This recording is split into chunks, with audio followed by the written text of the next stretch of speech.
Alright, so at the request of some of you on the Facebook group, I'll try to explain the wiring on my enclosure. This is not done yet, still working on it. Basically, ATX power supply.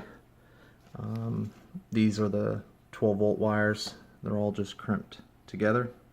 Goes into the terminal block. From the terminal block, one of these reds is going to go and power the heat bed, and this one goes to power the main board. So I'm going to have two XT60 plugs. There's the one for the heat bed and then the one for the main power. I'm going to notch a hole right here and have all the wiring in split loom like this, because my enclosure, the back door, is hinged, so I can get to the back side if needed. Okay, main ground, this goes to the main board, so this is main board ground. There's another ground behind here, so this is coming from the power supply. That loops down here, which goes into the drain of the MOSFET. This is the source, so this would be the heat bed return, since the heat bed is switched on the negative side. So current flows from the hot through the heat bed, through the negative, in through the MOSFET, and then gets drained to ground. These two wires are for the heat bed control, so that will come from these two wires, which are connected to the factory main board to control the MOSFET. That's pretty much it for this terminal block.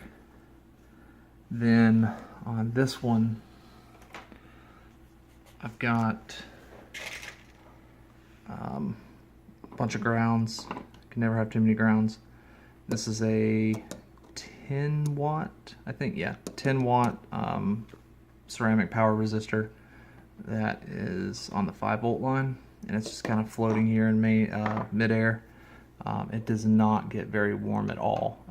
Even with the power supply on for a long time, I can squeeze it, and it's not hot. So I've got some 5 volt wires here, just in case. So this one's 5 volt, this one's 5 volt for the power resistor. This is 12 volt, and that's just coming straight from that big bundle of yellow wires. And this is going to be for lights and fans.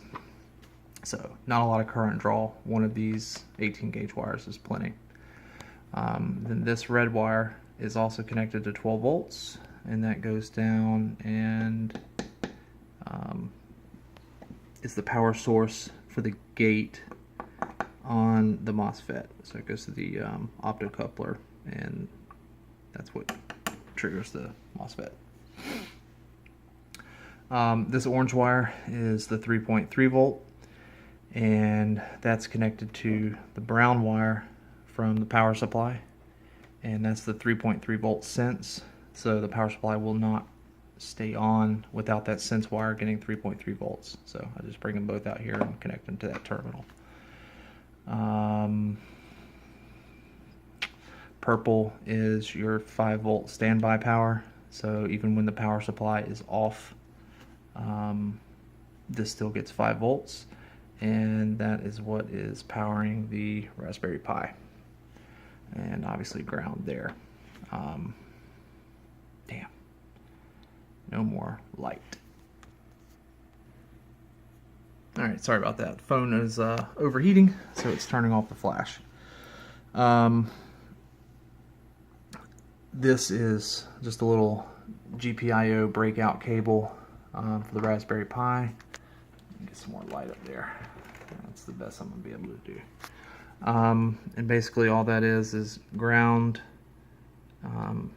power supply on, and 3.3 volt sense. So the Octoprint plug-in that controls ATX power supplies has a notification on the title bar that will basically tell you if the power supply is on. And all that is one of the GPIO pins is sensing whether there is 3.3 volts.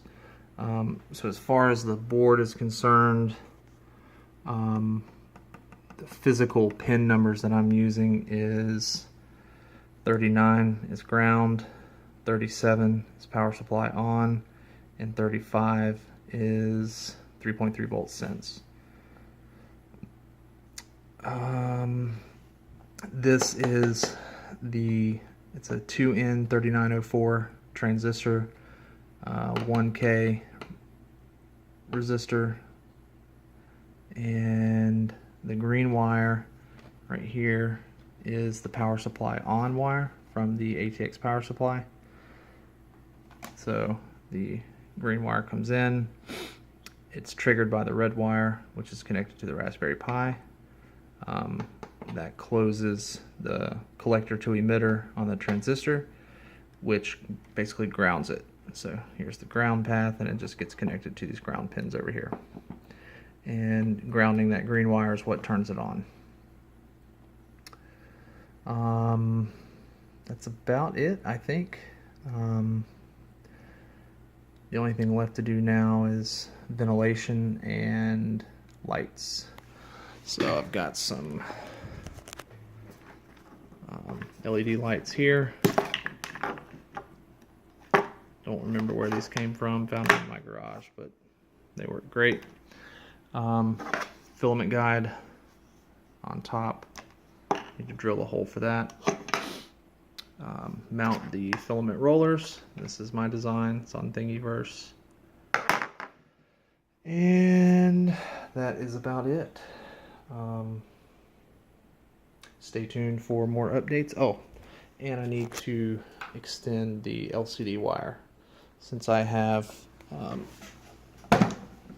extended the LCD to the front. So I'll walk around and show you what that looks like. Alright, and again, sorry for the lighting.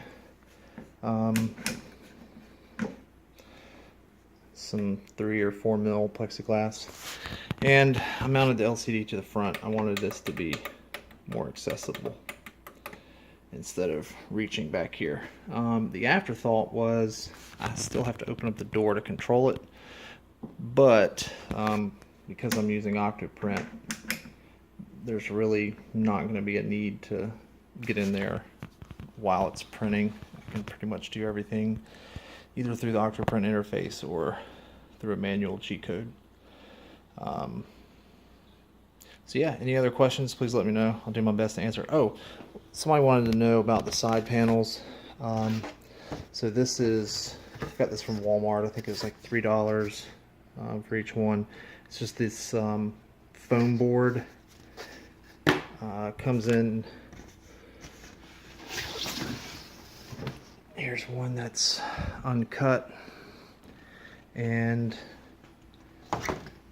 the lac risers that I'm using from Thingiverse came with a bunch of little accessories, and what they are just these little L tabs.